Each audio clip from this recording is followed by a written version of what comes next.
పలుకుచున్న దైవజనులు. దేవునికి మహిమ కలుగునగాక. ఈ తల్లి జీవితంలో దేవుడు గొప్ప కార్యం చేసినాడు. ప్రకాశమ్మ అమ్మ పేరు. అయితే తల్లికి ఏమైందంటే డెంగ్యూ ఫీవర్తో బహుగా బాధపడుతున్నారు. ప్లేట్లెట్స్ దాదాపు 37,000 పడిపోయినాయి. అనగా లక్షల్లో ఉండాల్సిన ప్లేట్లెట్స్ 37,000 పడిపోయినాయి. అయితే ఆ సమయంలో ఆ రోజు ఇక్కడ ప్రార్థన కూడిక ఈ హాల్లో మనం పెడుతున్నప్పుడు నేను ఎవరికి ప్రార్థన చేయను, సాయంత్రం మీ కొరకు ప్రార్థన చేస్తాను, స్వస్థత ప్రార్థన అని చెప్పి వెళ్ళిపోయిన తర్వాత అందరు కిందకి వెళితే యేసుబాబు ఏం చేశారంటే, నాన్న అమ్మకు బాగలేదు, ఇంటికి వచ్చి ప్రార్థన చేస్తారా అన్నారు. సరే ఇంటికి వెళ్ళి ప్రార్థన చేసినప్పుడు అమ్మ తినడానికి కూడా ఇష్టపడటం లేదు. అయితే దేవుని యొక్క మహాకృపను బట్టి ఆ తల మీద చేపెట్టి ప్రార్థన చేసినప్పుడు అప్పుడే తినటం ప్రారంభించింది. దేవునికి మహిమ కలుగునగాక. అయితే హాస్పిటల్కి వెళ్ళకుండా ఇంట్లో ఉండి దేవుడు స్వస్థపరిచాడు. ప్రైజ్ ది లార్డ్, హల్లెలూయా. మరలా ప్లేట్లెట్స్ మొత్తం మరలా చక్కగా మంచిగా వచ్చేసింది, మంచి ఆరోగ్యం తినబడింది. అమ్మ అప్పుడు అనిందో, హాస్పిటల్ తీసుకెళ్లకుండా సూదేపీకుని ఇంట్లో పెడుతున్నారు, నన్ను ఏం చేయాలనుకుంటున్నారు అని చెప్పింది. కానీ దేవుని మహాకృపను బట్టి యేసయ్య ఒక్క సూది లేకుండా దేవుడు ముట్టి బాగు చేశాడు. దేవునికి మహిమ కలుగునగాక. హల్లెలూయా. తల్లి మీద ఎంత ప్రేమ దేవుడికి ఉందో చూడండి. నిజముగా ఈ ప్రేమ సామాన్యమైన ప్రేమ కాదు. ఇంకొక సాక్ష్యం ఏంటంటే, అమ్మకు చెవులో సౌండ్లు వస్తాయంట. పోయిన ఆదివారం ప్రార్థనలో సౌండ్లు కూడా పోయినాడు. దేవునికి మహిమ కలుగునగాక. చక్కగా వినపడుతుంది. దేవుని మహాకృప. ఈ సాక్ష్యమును దేవుడు మనతో పంచుకోవడానికి కృపగల తండ్రి కృప చూపాడు. ఎంత గొప్ప కార్యము అంటే, డెంగ్యూ ఫీవర్ తగ్గడం అంటే ఒక రోజుకి హాస్పిటల్లో ఎవరికైనా ఫీవర్ వస్తే దాదాపు 30,000 తక్కువగా ఖర్చు కాకుండా అవుతాయి పైనే. కానీ అయితే దేవుని యొక్క మహాకృపను బట్టి తల్లిని దేవుడు ముట్టి ఏ బలహీనత లేకుండా దేవుడు ముట్టి బాగు చేశాడు. ఎంత గొప్ప కార్యం చేసినా మన తండ్రికి అందరం చప్పట్లు కొట్టి తండ్రి కనపరుస్తాం. హల్లెలూయా, హల్లెలూయా, హల్లెలూయా. దేవునికి మహిమ. అమ్మ విషయంలో కూడా దేవుడు గొప్ప కార్యం చేశాడు. బైక్ మీద పోతుంటే కింద పడి నడుములు ఇరిగిపోయినాయి. వెన్నుపూస కూడా ఇరిగింది. వెన్నుపూస కూడా విరిగిపోయింది. అయితే హాస్పిటల్కి వెళ్ళినప్పుడు డాక్టర్ ఆపరేషన్ చేయాలని చెప్పారు. అప్పుడు మరి ప్రార్థన చేసామా, ఆపరేషన్ మాత్రం చేయించుకోకండి, దేవుడు అమ్మను లేపుతాడు, ఏ ఆధారపడవాకండి అని చెప్పినప్పుడు అద్భుతంగా తల్లి పక్షం దేవుడు కార్యం చేశాడు. ఇప్పుడు ఏ ఆపరేషన్ లేకుండా ఆమె చక్కగా నడుస్తుంది. దేవునికి మహిమ కలుగునగాక. హల్లెలూయా. నడుము విరిగిపోయిన వాళ్ళకి కాళ్ళు చేతులు పడిపోతాయి. అమ్మకి కాళ్ళు పడలేదు, చేతులు పడలేదు. నా ప్రభు, నా యేసయ్య తల్లిని ముట్టి బాగు చేశాడు. దేవునికి మహిమ కలుగునగాక. ఎంత గొప్ప కార్యం చేసిన దేవునికి అందరూ చేతులెత్తి ఆకాశం చేతి ప్రభుకు స్తోత్రం చెల్లిద్దాం. రబ్బుని స్వరం అభిషేక తైలం ఆరాధన. అందరూ ఆహ్వానితులే. స్థలం Chennagoni Swamy function hall, Kuntloor road, Hayath Nagar, Hyderabad. రబ్బుని స్వరం వారి అభిషేక తైలం ఆరాధన. తేదీ ఆగస్టు 11వ తారీఖు, 2వ ఆదివారం 2024, అనగా 2వ ఆదివారం. అందరూ ఆహ్వానితులే. తేదీ ఆగస్టు 11వ తారీఖు, 2వ ఆదివారం జరుగుతున్న ఈ అభిషేక తైలం ఆరాధనకు మిమ్మల్ందరినీ ప్రేమపూర్వకంగా ఆహ్వానిస్తున్నాం. స్థలం Chennagoni Swamy function hall, Kuntloor road, Hayath Nagar, Hyderabad. సమయం ఉదయం 10 గంటల నుండి 1 గంట వరకు, సాయంత్రం 6 గంటల నుండి 9 గంటల వరకు. ప్రార్థనలో ఎదగలేకపోతున్నారా? పరిశుద్ధాత్మ అభిషేకం కొరకు ఎదురు చూస్తున్నారా? స్వస్థత కొరకు ఎదురు చూస్తున్నారా? సమస్యలు వెంటాడుతున్నాయా? మన సమస్యలన్నిటికీ ఒకే ఒక్క పరిష్కారం, ప్రార్థన. రండి, అభిషేక తైలం ఆరాధన. అందరినీ ప్రేమపూర్వకంగా ఆహ్వానిస్తున్నారు. అభిషేక తైలం ఆరాధనకు అందరూ ఆహ్వానితులే. రండి, మీ సమస్యల కొరకు రబ్బునీశ్వరం టీవీ వర్తమానికులు అయిన పాస్టర్ అనిల్ కుమార్ గారు మీ కొరకు ప్రత్యేకముగా ప్రతి ఒక్కరి కొరకు వ్యక్తిగతంగా ప్రార్థించారు. రబ్బునీశ్వరం ప్రత్యేక అభిషేక తైలం ఆరాధన, ఈ ఆరాధనకు మిమ్మల్ందరినీ ప్రత్యేకంగా ఆహ్వానిస్తున్నారు. తేదీ ఆగస్టు 11వ తారీఖు, 2వ ఆదివారం. ఆగస్టు 11వ తారీఖు జరగబోతున్న ఈ యొక్క 2వ ఆదివారం ప్రత్యేక అభిషేక తైలం ఆరాధనకు మిమ్మల్ందరినీ ప్రేమపూర్వకంగా ఆహ్వానిస్తున్నారు. రండి, దైవాశీర్వాదాలు పొందండి, మన సమస్యల నుండి విడుదల పొందండి, అద్భుతాలు ఆశ్చర్యమైన కార్యములతో దేవుని మహిమపరచండి. దేవుడు మిమ్మల్ని మెండుగా దీవించును గాక. రండి, దైవాశీర్వాదాలు పొందండి. అభిషేకం తైలం ఆరాధన అందరూ ఆహ్వానితులే. రండి, దైవాశీర్వాదాలు పొందండి. దేవుడు మిమ్మల్ని మెండుగా దీవించును గాక. Don't miss it. ఎప్పుడు చెడిపోతాడు తెలియదు కానీ అయినను నేను ప్రేమించానంటుంది. అంటే చూడండి ఏ స్థితి. పాస్టర్ పి అనిల్ కుమార్ గారు, వీరు రబ్బునీశ్వరం టీవీ వర్తమానికులు. వీరు ఒంటరిగా అరణ్యంలోని కొండ ప్రాంతమునకు పోయి కొన్ని సంవత్సరముల నుండి ప్రాంతములో దేవునితో ఏకాంతంగా ప్రార్థనలో గడుపుచున్న దైవజనులు. దేవుని పరిశుద్ధాత్మతో నింపబడిన వారై అనేక ప్రాంతములలో పట్టణములలో దేవుని సువార్తలను, దేవుని శక్తిని అగుపరుచున్న దైవజనులు. వీరి ప్రార్థన ద్వారా రోగులు బాగుపడుచున్నారు, దురాత్మ శక్తులు పారిపోచున్నవి, సమస్యల నుండి విడిపించబడుచున్నారు. ఈ పరిచర్యలో ఎన్నో అద్భుతాలు, ఆశ్చర్యకార్యాలు, స్వస్థతలు జరుగుచున్నవి. పాస్టర్ పి అనిల్ కుమార్ గారు ప్రతి ఒక్కరి సమస్యల కొరకు వ్యక్తిగతంగా భారముతో ప్రత్యేకంగా ప్రార్థించున్న దైవ.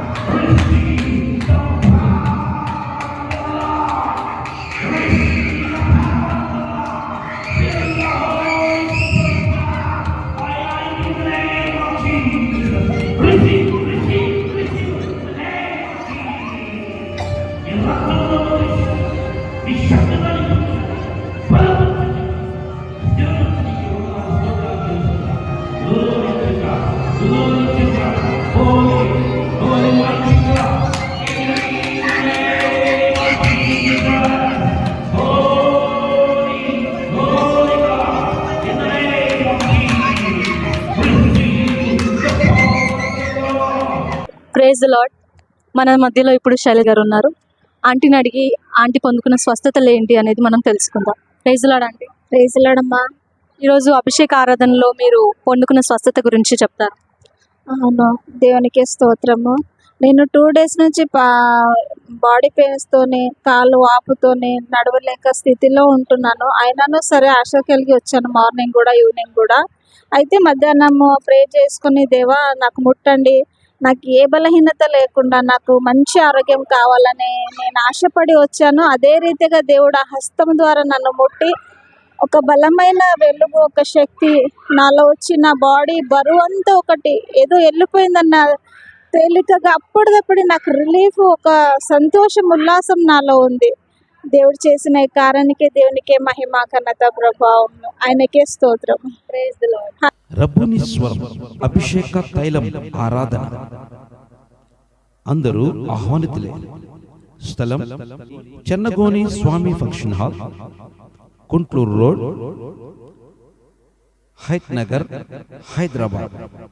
రబ్బునీశ్వరం వారి అభిషేక తైలం ఆరాధన తేదీ ఆగస్టు 11వ తారీఖు, 2వ ఆదివారం, 2024 అనగా 2వ ఆదివారం. అందరూ ఆహ్వానితులే. తేదీ ఆగస్టు 11వ తారీఖు, 2వ ఆదివారం జరుగుతున్న ఈ అభిషేక తైలం ఆరాధనకు మిమ్మల్ందరినీ ప్రేమపూర్వకంగా ఆహ్వానిస్తున్నారు. స్థలం Chennagoni Swamy function hall, Kuntloor road, Hayath Nagar, Hyderabad. సమయం ఉదయం 10 గంటల నుండి 1 గంట వరకు, సాయంత్రం 6 గంటల నుండి 9 గంటల వరకు. ప్రార్థనలో ఎదగలేకపోతున్నారా? పరిశుద్ధాత్మ అభిషేకం కొరకు ఎదురు చూస్తున్నారా? స్వస్థత కొరకు ఎదురు చూస్తున్నారా? సమస్యలు వెంటాడుతున్నాయా? మన సమస్యలన్నిటికీ ఒకే ఒక్క పరిష్కారం, ప్రార్థన. రండి, అభిషేక తైలం ఆరాధన అందరినీ ప్రేమపూర్వకంగా ఆహ్వానిస్తున్నారు. అభిషేక తైలం ఆరాధనకు అందరూ ఆహ్వానితులే. రండి.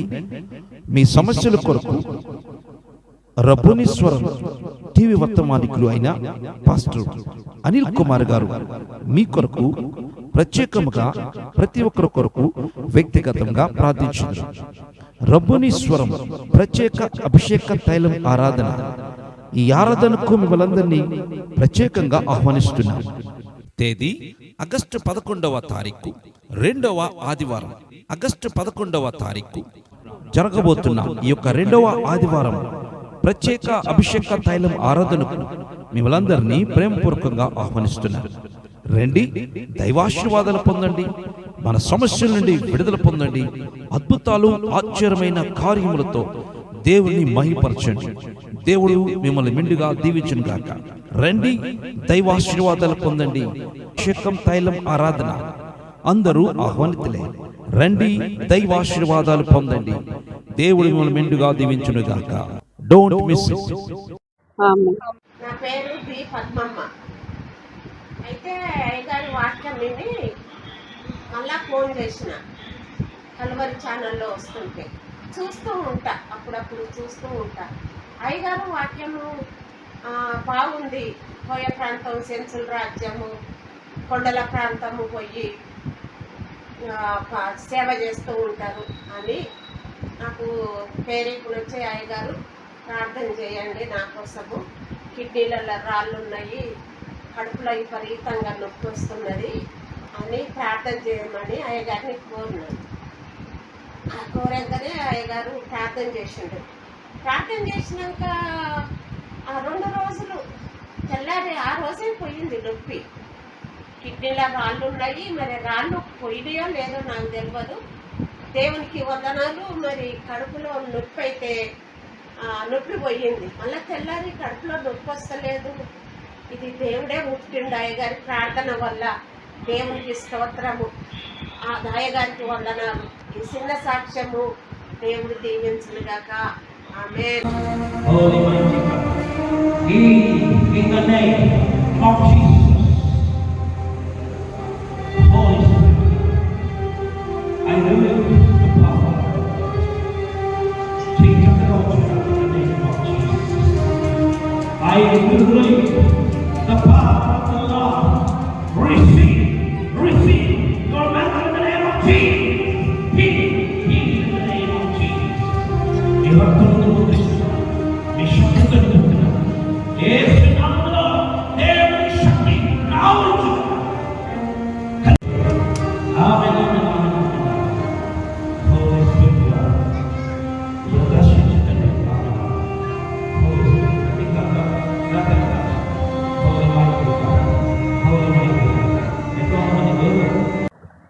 Praise Lord. ఇవాళ మన మధ్యలో సహోదరి సలోమి గారు ఉన్నారు. ఆవిడ ఈరోజు అభిషేక ఆరాధన తైల ప్రార్థనకి వచ్చినప్పుడు తను పొందుకున్న స్వస్థత గురించి, అలాగే అంతకుముందు తను ఎలా ఉండేది, తర్వాత తను ఎలా ఉండేది అనేది తను చెప్పాలనుకుంది. కానీ భయం మూలాన, కొద్దిగా చెప్పలేని మూలాన ఆవిడ ద్వారా నేను చెప్తున్నాను. సో సలోమి అక్కగారి సాక్ష్యం ఏమనగా, అంతకుముందు తను ప్రార్థనకి రాకముందు తన చెయ్యి ఏదైతే ఉందో మీరు చూస్తున్నట్లయితే అది కొంచెం ఇలా లేచేది కాదు, అసలు పూర్తిగా కిందకే ఉండేది, ఇలా జస్ట్ స్టేబుల్గా ఉండేది కాదనమాట. లిఫ్ట్ చేయడానికి అక్కకి వచ్చేది కాదు. బట్ ఎప్పుడైతే నాన్న ప్రార్థన చేసి ఆ చేయిని ముట్టినప్పుడు, ప్రార్థించినప్పుడు తను పూర్తిగా విశ్వసించి నమ్మి ప్రార్థన చేసుకుంది. యేసయ్య నన్ను ఈరోజు ముట్టాలని ఎలాగైనా తను ప్రార్థన చేసుకొని వచ్చింది. సో తండ్రి ఆశపడ్డ ప్రాణాన్ని తృప్తిపరిచే దేవుడు కనుక ఆవిడను ముట్టి మరి చేతిని స్వస్థపరిచాడు. ఇప్పుడు తనైతే పూర్తిగా తన చేతిని లిఫ్ట్ చేయగలుగుతుంది, అలాగే తిప్పుతుంది కదా. ఏదో ఒకసారి చూపిస్తారా? దేవునికి మహిమ కలుగును గాక. Praise the lord. రబ్బుని స్వరం అభిషేక తైలం ఆరాధన అందరూ ఆహ్వానితులే. స్థలం Chennagoni Swamy function hall, Kuntloor road, Hayath Nagar, Hyderabad. రబ్బుని స్వరం వారి అభిషేక తైలం ఆరాధన. తేదీ ఆగస్టు 11వ తారీఖు, 2వ ఆదివారం, 2024 అనగా 2వ ఆదివారం. అందరూ ఆహ్వానితులే. తేదీ ఆగస్టు 11వ తారీఖు రెండవ ఆదివారం జరుగుతున్న ఈ అభిషేక తైలం ఆరాధనకు మిమ్మల్ందరినీ ప్రేమపూర్వకంగా ఆహ్వానిస్తున్నాం. స్థలం Chennagoni Swamy function hall, Kuntloor road, Hayath Nagar, Hyderabad. సమయం ఉదయం 10 గంటల నుండి 1 గంట వరకు, సాయంత్రం 6 గంటల నుండి 9 గంటల వరకు. ప్రార్థనలో ఎదగలేకపోతున్నారా? పరిశుద్ధాత్మ అభిషేకం కొరకు ఎదురు చూస్తున్నారా? స్వస్థత కొరకు ఎదురు చూస్తున్నారా? సమస్యలు వెంటాడుతున్నాయా? మన సమస్యలన్నిటికీ ఒకే ఒక్క పరిష్కారం ప్రార్థన. రండి, అభిషేక తైలం ఆరాధన అందరినీ ప్రేమపూర్వకంగా ఆహ్వానిస్తున్నారు. అభిషేక తైలం ఆరాధనకు అందరూ ఆహ్వానితులే. రండి, మీ సమస్యల కొరకు రబ్బుని స్వరం టీవీ వర్తమానికులు అయిన పాస్టర్ అనిల్ కుమార్ గారు మీ కొరకు ప్రత్యేకముగా ప్రతి ఒక్కరి కొరకు వ్యక్తిగతంగా ప్రార్థించారు. రబ్బుని స్వరం ప్రత్యేక అభిషేక తైలం ఆరాధన. ఈ ఆరాధనకు మిమ్మల్ందరినీ ప్రత్యేకంగా ఆహ్వానిస్తున్నారు. తేదీ ఆగస్టు 11వ తారీఖు రెండవ ఆదివారం. ఆగస్టు 11వ తారీఖు జరగబోతున్న ఈ యొక్క రెండవ ఆదివారం ప్రత్యేక అభిషేక తైలం ఆరాధనకు మిమ్మల్ందరినీ ప్రేమపూర్వకంగా ఆహ్వానిస్తున్నారు. రండి, దైవాశీర్వాదాలు పొందండి, మన సమస్యల నుండి విడుదల పొందండి, అద్భుతాలు ఆశ్చర్యమైన కార్యములతో దేవుని మహిమపరచండి. దేవుడు మిమ్మల్ని మెండుగా దీవించును గాక. రండి, దైవాశీర్వాదాలు పొందండి. అభిషేకం తైలం ఆరాధన అందరూ ఆహ్వానితులే. రండి, దైవాశీర్వాదాలు పొందండి. దేవుడు మిమ్మల్ని మెండుగా దీవించును గాక. Don't miss it. ఎంత డబ్బునను ఏమైపోయింది, ఉపయోగం లేదు. కానీ మనం ఉంది, ఏ రోజుకి ఆ రోజు తింటాం. ఎంత ఉపయోగం మనం అమ్మా, ఎంత ఉపయోగం. ఈరోజు కావాలంటే పలావ్ తింటాం, రేపు చికెన్ తింటాం, మటన్ తింటాం, అమ్మ గారెలు తింటాం, అన్నీ తింటాం, బూరెలు కూడా తింటాం. కానీ వాడు తింటాడా? పొరపాటు తిన్నాడా ఎంతో అవుతాడు దేవుడు శుతికరంగా. ఇంకో తిన్నాడా గుండె చచ్చిపోతాడు.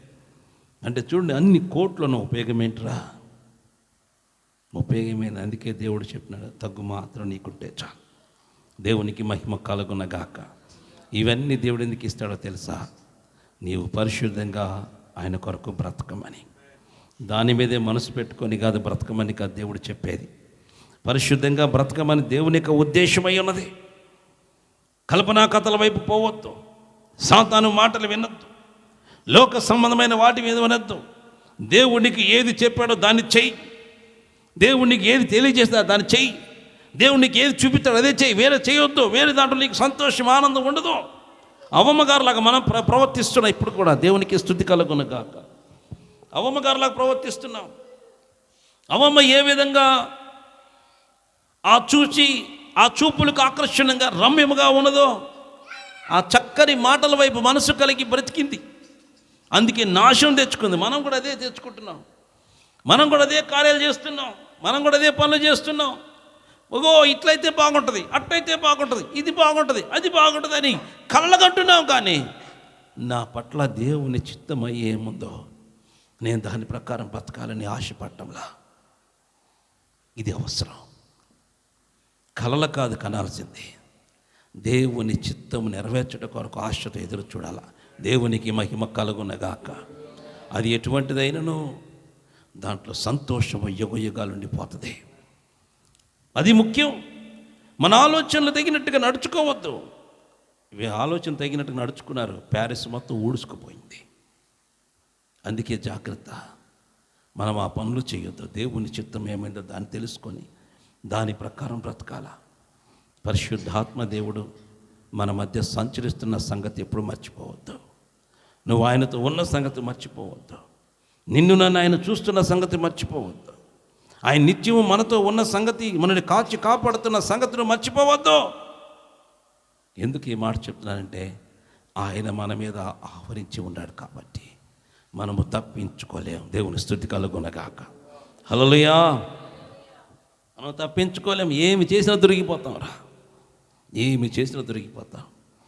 నేను రహస్యంగా చెప్తున్నాలే, ఎవరికి తెలిసి నేను చేసేది? ఈ ఊరు కాదు పక్క ఊరిలో చేస్తున్నా, ఈ దేశంలో కాదు పక్క దేశంలో చేస్తున్నా, ఇక్కడ ఎవరికి తెలిసిలే అనుకుంటే నీకు నాకు తెలియదేమో. కానీ పరిశుద్ధాత్మదేవుడు అన్ని దేశాల్లో ఒకే రీతిగా ఆవరించి ఉన్నాడు. దేవుని స్తుతి కలుగునగాక. ఆయన అక్కడ చూస్తాడు, ఇక్కడ చూస్తాడు, ఇంకొక చోట కూడా చూస్తాడు. ఒకవేళ నువ్వు అగాధంలో దాక్కోన నిన్ను ఆయన చూస్తారు. దేవునికి స్తుతి కలుగునగాక. అందుకే జాగ్రత్త. అబద్ధ బోధకులు, అబద్ధ ప్రవక్తల మాటలు వినకండి. దేవుడి మాటలు మాత్రమే స్వీకరించండి. ఆ దేవుని మాటలు ఎట్లా ఉంటాయి? నీ హృదయానికి బాధను కలిగిస్తాయి. దేవునికి స్తుతి కలుగునగాక. నీ హృదయము బాధ కలిగిద్ది, ఆయన మాటే నీకు బాధ కలిగిద్ది, అంతే. ఎందుకు ఈ మాట చెప్తున్నానంటే, నువ్వు సాతానుతో ఉన్నావు కాబట్టి ఆయన మాట నీకు గుచ్చుకుంటుంది, అది నీకు నచ్చదు. ఎందుకంటే నువ్వు సాతాను మనిషివి కాబట్టి. దేవుని మనుషులైతే దేవుని మాట వింటారు, దేవుని బిడ్డలైతే దేవుని బిడ్డలు దేవుడి తండ్రి యొక్క మాటలు వింటారు. ఆయన ఏది చెప్తాడో అదే మనం చేస్తాం. అది బాగునను బాగుకుండా పోయినను దేవుడు ఏర్పాటు చేసింది మనం స్వీకరిస్తాం. ఆయన చెప్పినట్టుగా నువ్వు బ్రతకాలా. ఇది దేవుని చిత్తము ఏమై ఉన్నదో దాని ప్రకారమే మనిషి బ్రతకడానికి తీర్మానం చేసుకోవాలా. ఆలోచనలు ఉన్నాయి, తలంపులు ఉంటాయి, పెద్ద పెద్ద మేళ కట్టాలని కోరుకుంటావు. కానీ దేవుని నేను గుడిసెలో పెట్టాలని కోరుకు ఏం చేస్తావు అమ్మా? దేవుడు నువ్వు పెద్ద పెద్ద మేళ కట్టాలి. ఒక దయచేసి వినండి, ఒక 100 స్టేర్లు మేడ కట్టి ఆ 100వ స్టేర్ పైన ఉండాలని కళ్ళగంటావు, ఆ విధంగా ఉండాలని ప్రయాసపడతావు. కానీ దేవుడు నిన్ను గుడిసెలో ఉండాలని కోరుకుంటాడు. దేనికి లోపడతాం? దేనికి లోపడతాం? ఎరా దేనికి లోపడతాం? 100 స్టేర్లు మేడే కోరుకుంటాం. ఎందుకు? ఆడిని దూకి సావడానికి 100 స్టేర్లు మేడే, ఆ పైన మేడనే కోరుకుంటాం, కానీ ఆ గుడిసెను కోరుకోం. అదే నన్ను కానీ అడిగాడు అనుకో, ఆ గుడిసే ప్రభు అంట. దేవుని స్తుతి కలుగునగాక. ఎందుకో తెలుసా? చూడటానికి అది గుడిసెలాగే ఉంటుంది, లోపలికి వెళ్ళిన తర్వాత పరలోకం చూపిస్తాడు. దేవుని స్తుతి కలుగునగాక. ఈ 100 స్టేర్లు బిల్డింగ్ కట్టిన రమ్యమైనది దేవుడు మనకిస్తాడు. దేవుని స్తుతి కలుగుని మనం అనుకుంటాం. ఫర్ ఎగ్జాంపుల్ మనం చెడ్డవారై ఉండి మన బిడ్డలకు మంచి ఈవులు ఇవ్వాలని కోరుకుంటాం. మనం చెడ్డవాళ్ళమే, పనికిమాలిన వాళ్ళమే, భ్రష్టులమే, పాపాత్మలమే. మనం చెడ్డవారై ఉండి మన బిడ్డలకు మంచి ఇవ్వాలని కోరుకోవా అమ్మా? రాత్రి అంటుందో ఆ అమ్మాయి అంటుంది, కృష్ణ అంటున్నాడు, హఠాత్తుగా సంపాదించు హఠాత్తుగా. అమ్మా ఏమంటుందంటే, పిల్లల పరిస్థితి ఏంటండి? ఆ పరిస్థితి ఆయన సమయానికి దేవుడు ఇస్తాడు అమ్మాయి నీకు, ఎందుకంటే అబ్బో సమయానికి ఇస్తాడు అంటారు అనుకుంటున్నారు. ఇస్తాడా? ఇవ్వడా? ఇచ్చేస్తాడు. ఆ సమయానికి నువ్వు దూకితే చాలు పైకి లేపుతాడు. దేవుని స్తుతి కలుగునగాక. హల్లెలూయా. ఇప్పుడు కూతురు పెళ్లి పెట్టుకున్నాక 20 లక్షలు కావాలా? డబ్బు లేకుండా కూర్చొని ఎగిరి దూకే ఇస్తాడా? ఇవ్వడా దేవుడు? నీ నోటితో ఇవ్వడం కూడా జరగదంతే. నీ పనికి మాలినోడితో ఏడు నుంచి వస్తాయి, ఎవడిస్తాడు, ఎక్కడి నుంచి వస్తాయి, ఏమి చేస్తాం, మన బతికెంత, నీ జీవితం ఎంత, నీ సంపాదన ఎంత, నా రాబడంతా నాకు రావు. ఈ లెక్కలుగా అది ఇవ్వాల్సింది. ఏం చేయాలా? మా నాన్న ఉన్నాడు, ఇస్తాడు. ఎగిరి దూకి ఏం చేయాలా? గుంటలో చేతులు పైకి ఎత్తడమే. దేవుని స్తోత్రం. గుంటలో దూకి చేతులు పైకి ఎత్తి అయ్యా అంటే ఇంకా ఏం చేస్తాడు? కూతురు కింద పడితే పైకి లేపుతా లేపా? మరి ఆయన కుమార్తె నువ్వైనా కింద దూకితే లేపడా? ఇస్తాడు. దేవుని స్తుతి కలుగునగాక. ఇస్తాడు. అంటుంది ఏం లేదు, ప్లాట్ అమ్మేస్తా పెళ్లి చేస్తా అంటది. ఈ ప్లాట్ అమ్మేసిందంట కళ్ళగొను. ఆయన ఏమో ఎకరం పొలం ఆయన కొడుకు ఎత్తాడు. దేవుని సేపురు వాళ్ళకి ఏం ప్లాట్, ఒకరికి ఎకరం. తర్వాత ఏం చేసిద్దామా పెళ్ళి అయిన తర్వాత ఎకరం మళ్ళీ పెళ్లి చేసిన మళ్ళీ ఎకరానికి రా. ఆ ప్లాట్ అమ్మేసి పెళ్లి చేసి పంపిస్తే సరిపోయిందా? ఎకరంలోకి వాటాకు రా. దేవుని స్తుతి కలుగునగాక. ఎందుకంటే ఆడపిల్లకి హక్కు ఉందా లేదా? ఉంది. దేవుని స్తుతి కాదు. నేను చెప్పేది ఏంటంటే ప్రియా దేవుని బిడ్డలారా, తండ్రి చిత్త ప్రకారం నడుచుకుంటే మనకు అన్నీ ఆయనే సమకూర్చి జరిగిస్తాడు. అది మేలైనది. దేవునికి స్తుతి కలుగునగాక. ఏమైనది? మేలైనది. అది నీ కంటికి అసహ్యంగా కనపడవచ్చు, నీ కంటికి అది నచ్చంగా ఉండొచ్చు. దేవుడు చెప్పేది అట్టాగే ఉంటుంది, కానీ దాంట్లో నీకు సుఖ సంతోషము ఆనందంలో దాచి ఉంటాయి. దేవునికి స్తుతి కలుగునగాక. నీ కంటికి రమ్యమైనది కనపడ్డావంటే ఆదాములు అవ్వముగా చేసినట్టుగా కంటికి రమ్యముగా సుందరంగా అలంకరించబడ్డట్టుగా ఉంది ఆ చెట్టు మీద పండు. ఎంత అద్భుతంగా ఉందో చూడటానికి. ఆయనే చెప్పాడు, దాని జోలు బావద్దురా అన్నాడు. ఇది చూపులకి ఆనందంగా వెళ్ళినప్పుడల్లా తోట మధ్యలోకి పోవటం, దాన్ని చూస్తాం. ఎందుకు చూడొద్దన్నప్పుడు ఏం చేయాలా? చూడకుండా ఉండాలా. నువ్వు వెళ్ళొద్దురా అటువైపు అని చెప్పాడు. నువ్వు వెళ్ళకూడదు. సరే వెళ్ళావనుకో, ఆ మార్గం వెళ్ళానుకో, పక్కదే వెళ్ళిపోవాలా యేసు మాదిరిగా. దేవుని స్తుతి కలుగునగాక. హల్లెలూయా. యేసు మాదిరిగా వెళ్ళిపోవాలి, పారిపోవాలా. ఏం పారిపోవాలా? సుత్త అబ్బా పండు ఎంత బాగుంది, ఆ మాటకే సాతాను దాన్ని ఆమెను పట్టుకుంది. దేవుని స్తుతి కలుగునగాక. నువ్వు ఆకర్షించబడ్డావు, చూపులకి అందంగా ఉన్నది ఆకర్షించబడ్డావు, దాన్ని పట్టుకున్నావు, పోయావు, అందం మొత్తం పోయి వికారం తెచ్చుకుంది. దేవుని స్తుతి కలుగునగాక. అందం మొత్తం పోయింది, వికారం తెచ్చుకుంది. అంతకుముందు ఏ జంతువులైతే లోబడి బతికాయో ఇప్పుడు అవి తిరగబడి తరుముతున్నాయి. ఆమెని. ఏ స్థితికి వెళ్ళిపోయింది? ఏమన్నారు వాళ్ళు? ఏమందది? నీవు తింటే దేవదూతగా ఉంటావు. దేవదూతల పరిస్థితి ఏంటి? అది కరెక్ట్గా చెప్పింది వాళ్ళ విషయంలో. ఇటు నుంచి అటు నుంచి ఇటు తిరగటమే. సాత్యం లూసిఫర్ గారి పరిస్థితి ఏంది? ఇటు వెళ్ళటం, ఆయన తంత్రం మళ్ళీ కిందకి రావటం, మళ్ళీ పోవటం, వాళ్ళ తంత్రం మళ్ళీ కిందకి రావటం. ఇదే పని వాడు చేసే పని. అది కరెక్ట్గా చెప్పింది. ఆమె ఎప్పుడైతే ఆ పని చేసిందో ఏదేని తోట నుండి తోలివేయబడింది. వద్దామని చూస్తే దేవదూతలు ఖడ్గాలతో తరుముతున్నాయి. అనేకసార్లు ప్రయత్నం చేసి ఉంటుంది. ఎందుకంటే ఈ ఆకలి తట్టుకోలేక, సరైన పంట లేక, తినడానికి తిండి లేక, ఆ కడుపు గాలి ఏదేందులో బయటకు వచ్చాం కదా, ఒకసారి లోపలికి ఇలా కాయలు తిందాం అనుకున్నట్టు చాలాసార్లు వెళ్ళి ట్రై చేసి ఉంటుంది. ట్రై చేయకుండా, ఎందుకంటే ఒక చాట మన దగ్గర ఏం దొరికిద్దని ట్రై చేయమా అమ్మా? ఆహారం లేదానికి ఇక్కడ ఒక చోట ఆహారం ఉందానికి ఏం చేస్తాం? దానికి అక్కడికి వెళ్ళి తెచ్చుకుని ట్రై చేస్తాం. అనేక సార్లు ఆమె ట్రై చేసి ఉంటుంది దానికి పోయి ఇద్దరు. కానీ అక్కడ కావలిగా పెట్టిన దేవదత్తులు వాళ్ళు రాకుండా తరుముకున్నాయి. అప్పుడు అనుకుంటుంది, తప్పు చేశానయ్యా, తప్పు చేశాను. ఏం చేశాను? తప్పు చేసి ఎవరితో అంటది? ఆదాముతో అంటది. ఎన్నిసార్లు తప్పు చేశానంటే ఆ కృప వచ్చిద్ది, మళ్ళా ధన్యత వచ్చిద్ది. తప్పు చేయకముందే జాగ్రత్త పడటమే ధన్యత. చేసినాక తప్పు చేసిన ఉపయోగమేమీ ఉండదు. పొరపాటు చేశాను, తప్పు చేశాను, పొరపాటు అయిపోయింది, మోసపోయాను. ఈ మాటలని అవ్వమ్మ ఎప్పుడో చెప్పేసింది. ఎవరు స్తుతి కలుగునగాక. ఏం చేసింది? ముందే చెప్పేసింది. చెప్పినందుకు ఎవరు భరించారా బాధ? ఆదాము భరించాడు. దేవుని స్తుతి కలుగునగాక. ఆమె చేసిన పొరపాటుకు ప్రతిఫలము ఆదాము భుజాల మీద పడింది. ఆ బాధ వారి జీవితం బతికినంత కాలం అనుభవిస్తూనే ఉన్నారు. మనము కూడా అనుభవిస్తున్నాం. దేవుని స్తుతి కలుగునగాక. అందుకే నీ చూపులకు రమ్యమైనది, మీ తలంపులకు రమ్యమైనది, ఆలోచన రమ్యమైనది దాని జోలి పోకండి. అబద్ధపు బోధకుల యొక్క మాటలు వినొద్దు. అబద్ధ ప్రవక్తలు మీ మధ్య ఉన్నారు, అబద్ధ బోధకులు ఉన్నారు. వారి మాట మనం వినొద్దు. దేవుని స్తుతి కలుగునగాక. హల్లెలూయా. దేవుని మాటకే నువ్వు లోబడు. దేవుని మాట ఏదైతే అది నీ జీవితము సార్థకమైపోతుంది. దేవుని స్తుతి కలుగునగాక. హల్లెలూయా. అందుకే చూడండి, వాక్యం ఎంత చక్కగా రాయబడి ఉన్నదో. మరియు అనేకులు వారి పోకిరి చేష్టలను అనుసరించి నడుతురు, వీరిని బట్టి సత్య మార్గము దూషింపబడును. వారి పోకిరి చేష్టాల వల్ల దేవుని యొక్క సత్య మార్గము దూషణ పాలవుతుంది. జీవితాలు పోకిరి. రబ్బుని స్వరం అభిషేక తైలం ఆరాధన. అందరూ ఆహ్వానితులే. స్థలం Chennagoni Swamy function hall, Kuntloor road, Hayath Nagar, Hyderabad. రబ్బుని స్వరం వారి అభిషేక తైలం ఆరాధన. తేదీ ఆగస్టు 11వ తారీఖు, 2వ ఆదివారం 2024, అనగా 2వ ఆదివారం. అందరూ ఆహ్వానితులే. తేదీ ఆగస్టు 11వ తారీఖు, 2వ ఆదివారం జరుగుతున్న ఈ అభిషేక తైలం ఆరాధనకు మిమ్మల్ందరినీ ప్రేమపూర్వకంగా ఆహ్వానిస్తున్నాం.